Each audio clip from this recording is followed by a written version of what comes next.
war any time.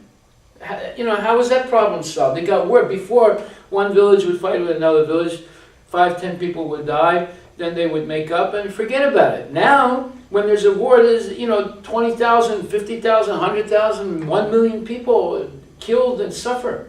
Right. See? And he wanted to protect the cow. Now India's a big meat-eating country and meat exporting country.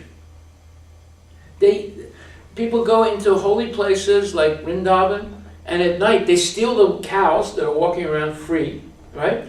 And they ship them up to Delhi to slaughter them, or Faridabad, or someplace, and they slaughter them and they send them to Saudi Arabia or other countries. India is the land of Dharma, but now it's become land of Adharma. All because of false pundits and false politicians. So, unless we come back to Shastric evidence, nothing's going to change. You can talk peace, peace, peace, nothing will happen. So what kind of activities can lead people to following this Shastra and Vedic Dharma? There are 4 universal principles of spirituality. Austerity, cleanliness, mercifulness, and truthfulness. These are the 4 legs of Dharma, of Sanatana Dharma. Austerity is destroyed by pride. Pride is developed by accumulation of wealth and power. False pride. Right. And especially by meat eating. When you eat meat, in other words, you get a little innocent lamb, right? You choke it to death, you put it on a spit and you cook a kebab and you eat the kebab, right? You become proud. Because you're eating the blood of that animal. The animal can't protect itself. It's a little lamb, right? Yeah. You separated the lamb from its mother and killed it. So, austerity is destroyed by pride and especially meat eating. Then, austerity. Cleanliness. Cleanliness is destroyed by illicit sex. Before, in Bollywood, they used to make nice movies. 50 years ago, it was all about how her son loves his mother and how the mother loves her son and sacrifice. Nowadays, the son is dancing the bhangra with his mother, right? And the mother has high heels on and dressed like a prostitute. She's dancing also. So, I mean, how is that going to help the people? You see? The women have become sex symbols. So, illicit sex destroys cleanliness. Meat eating and false pride destroys austerity. Then, mercy. Intoxication destroys mercy. Let's say a father and he has a daughter, right? And one day the father starts drinking Johnny Walker, say.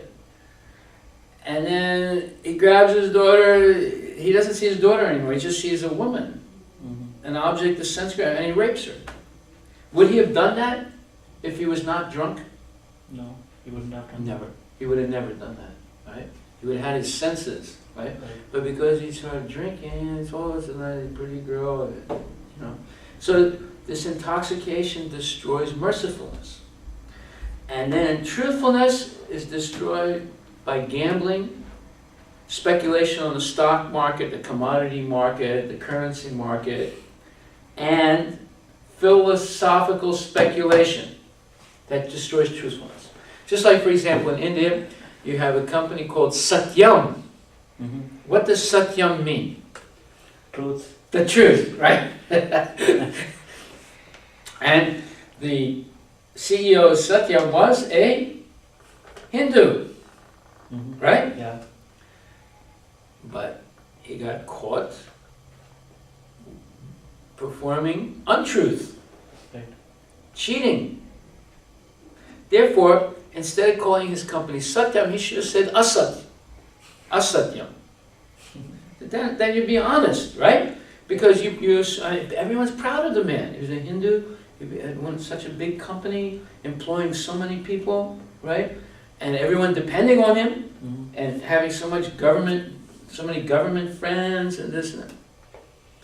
As soon as he became dishonest, everything is lost. You see? So, truth is the only thing that exists a little bit in this world today. There's no mercy. There's absolutely no mercy. There's no cleanliness, and there's no austerity. No one's willing to be austere nowadays. Yeah, they'll sleep underneath their computer because they want to make more money.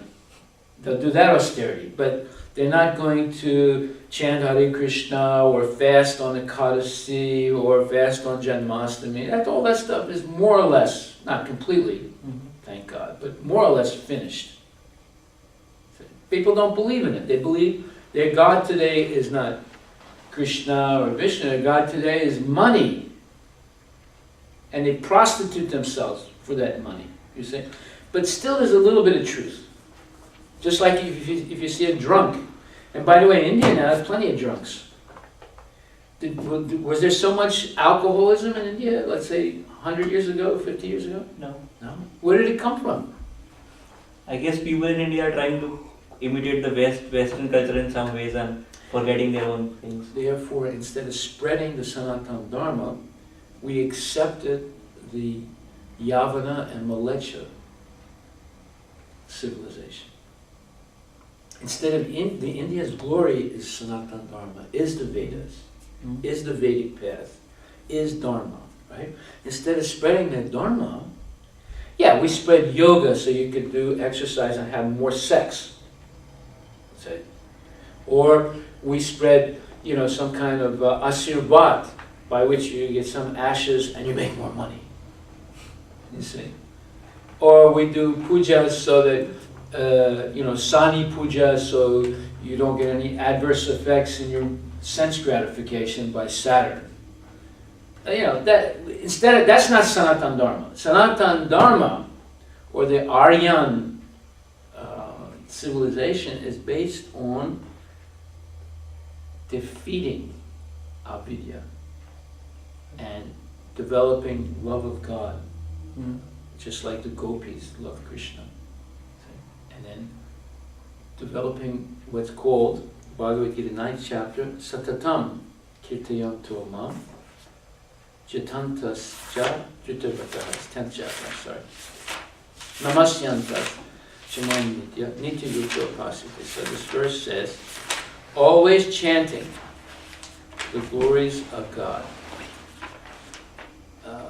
Always meditating on the name of God. Always engaging in the service of God or Krishna. Satatam Kirtayantamam Chitantas Cha Dhritarata, with great determination. Namasyantas Chamam Bhaktya Nitya Yukta Upasite. One is always connected to the Supreme Personality of God. The 9th chapter, 14th verse. Always chanting my glories, endeavoring with great determination, bowing down before me. These great souls perpetually worship me with devotion. So that is Sanatana Dharma. That is the Vedic Dharma. Instead of always thinking about money, you always think about Krishna or God. And the moment of death, antakali chamam eva. So at the moment of death, you're able to think antakali chamam eva. Smaran muktva kalevaram. That means that at the moment of death, whoever at the end of his life quits his body remembering me alone, at once attains my nature. Of this there's no doubt. Yaprayati samad bhavan yati nasti atra samsayaha. And yam yam vapi smaran bhavan tyajat ante kalevaram. Tam tam ivaiti konteya sadatad bhava bhavita. Whatever state of being one remembers when he quits his body, O son of Kunti, that state he will attain without fail. So our life should be used as a preparation for the moment of death. Because in that culminating moment, that crucial moment, if we remember God, we'll escape. We'll be liberated from the cycle of birth and death. And if we don't, if we think about our bank account, or some pretty girl, or this watch that I'm attached to, or this or that, then we come back again and remain in the cycle of birth and death, you see? So no one is being prepared for this nowadays. Everyone is just concerned about their money, their material possessions, and their material obsessions, so that they can't think freely about God. And if they think about God, it's only to get something from God. It's not to understand how to serve God with love. See, now why